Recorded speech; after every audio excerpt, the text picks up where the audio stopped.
Bonjour tout le monde à nouveau, Steve Garret affilié avec Remax Action sur la très belle rue Green et j'ai l'honneur d'avoir Christine Lenoir avec nous aujourd'hui. Bienvenue Christine. Bonjour Steve, c'est toujours un plaisir de te rencontrer, de faire une vidéo super.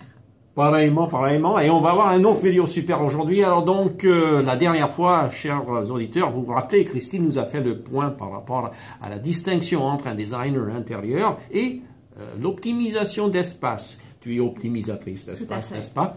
Et en parlant d'optimisation, ce matin, on a eu une expérience très intéressante en venant au bureau. Et comme ici à Montréal, nous avons un trafic incroyable. La ville est en train de tout refaire notre infrastructure. Alors donc, la dernière chose, je me dis, quand on revient chez soi, c'est de s'apercevoir que les choses ne sont pas optimisées chez nous. Parce qu'après une journée difficile, tu es d'accord? Oui, tout à fait, oui. Mais le point, venons au point, c'est que en même temps, tu as partagé avec moi une anecdote très intéressante que je pense que les gens vont être intéressés à entendre. Oui. Cette affaire de garage. Exactement, et salle de bain. Pourrais-tu, s'il te plaît, nous expliquer? Oui, tout à fait, Steve. Ben, écoutez, voilà, j'ai rencontré une cliente en début d'année, puis son mari était en train de faire une troisième salle de bain dans leur maison. Donc déjà, quand elle m'a parlé d'une troisième salle de bain, je me suis dit... Point d'interrogation, qu'est-ce qui se passe? Pourquoi une troisième salle de bain? Déjà qu'on en a deux, c'est bien suffisant. Puis même une qui est optimisée, fonctionnelle, c'est largement suffisant pour toute la famille. Donc là, j'arrive sur les lieux, donc elle me fait visiter l'emplacement, puis c'était dans un garage. Donc j'attire votre attention, chers auditeurs, que il n'est pas conseillé, voire même déconseillé, de vouloir transformer un garage en autre chose pour lequel il a été conçu. C'est un lieu qui n'est absolument pas isolé et très souvent, dans la majorité des cas, ça prend des permis justement pour transformer cet espace qui n'est pas conçu en habitation en un espace habitable. Donc il faut savoir aussi que pour respecter les normes du bâtiment, d'abord il faut les connaître, donc vous pouvez aller sur internet chercher les normes du bâtiment du Québec, c'est accessible à tout le monde, pas seulement à l'entrepreneur général, pas seulement aux designers ou aux architectes, monsieur, madame, tout le monde peuvent consulter ce document. C'est très enrichissant parce que ça nous donne une bonne idée de ce qu'on peut faire et de ce que nous ne pouvons pas faire. Moi, mon métier, c'est aussi d'informer le client par rapport au code du bâtiment.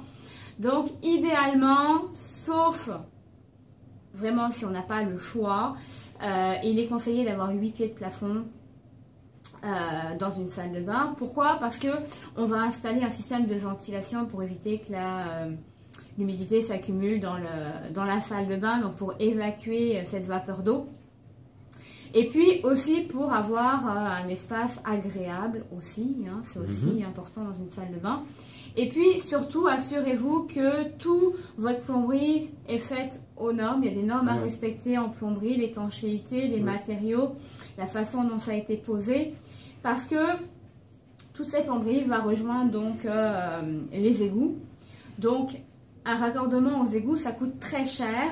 Donc très souvent, on en a un, puis les municipalités tolèrent un raccordement aux égouts et pas 50 non plus. C'est quelque chose qui doit être enterré à un certain niveau de surface, etc. Donc c'est vraiment des normes très spécifiques. Et ça, il faut toujours respecter ça. C'est pour ça que mes clients me réfèrent. C'est pour ça qu'on m'appelle très souvent parce que moi, je connais les normes du bâtiment et je donne mes limites aussi sur un projet. Et puis, je suis une spécialiste. Pourquoi? Parce que je suis honnête aussi avec le client. Quand c'est pas possible, c'est pas possible. Et j'explique pourquoi. Puis c'est mon métier aussi de donner des solutions. Comme un courtier immobilier qui vous dit, ben voilà, telle et telle norme n'est pas respectée ou telle procédure n'est pas respectée dans une transaction. Et surtout, quand on achète un condo, il y a encore plus de procédures à respecter. Donc Steve, tu peux nous en parler? Oui, c'est sûr, dans le domaine des condos, ça, c'est vraiment important de faire des vérifications. Par exemple, un propriétaire de condo qui décide de faire ses propres travaux à l'intérieur de son unité et n'obtient pas la permission du syndicat en place, je veux dire, vous pouvez juste imaginer l'impact sur l'acheteur. Donc, par exemple, si moi je représente l'acheteur, et on visite le condo et nous découvrons que le bois franc a été changé, par exemple. Et quand je lis à travers la déclaration de copropriété, c'est très clair, c'est indiqué que le propriétaire n'a pas le droit de changer des items majeurs dans son condo.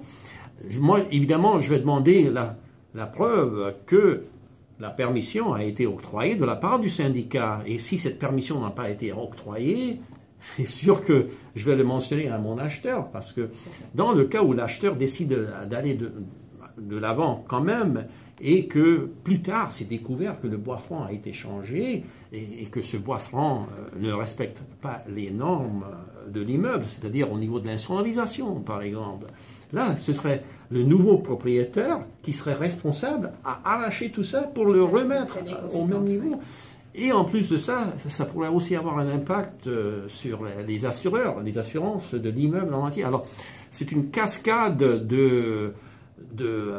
d'implications. C'est super important de faire la vérification et de traiter avec des professionnels aussi, n'est-ce pas, Christine? Je pense que l'aspect... là-dessus, parce que on est là aussi pour vous accompagner dans vos démarches, soit pour acheter, soit pour vendre, soit pour rénover, soit pour transformer votre habitation. Puis on n'est pas là pour vous dépenser des sommes astronomiques pour perdre du temps non plus. Il y a ça aussi, c'est une notion de temps.